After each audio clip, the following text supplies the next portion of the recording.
Okay, ay aba. Mga day, ito na naman tayo sa Lukit Paa, Kiss Kiss at Push Ingran. Ay, meron na naman tayong client na umarat dito. Alam niyo po ba yung kanyang hinlalaki is ganyan na talaga daw 4 years mga day na tinitiis ng ating client.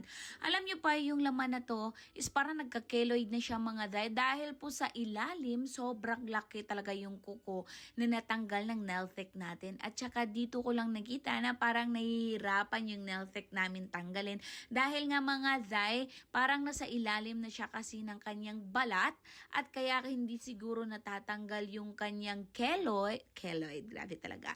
Yung keloid mga day dahil po sa kuko na yan mga day na hindi nakukuha. At kailangan natin dito mga day yung mag-black and white dahil po yung dugo para po hindi makita at hindi tayo ma-restricted dito sa Facebook page natin mga day.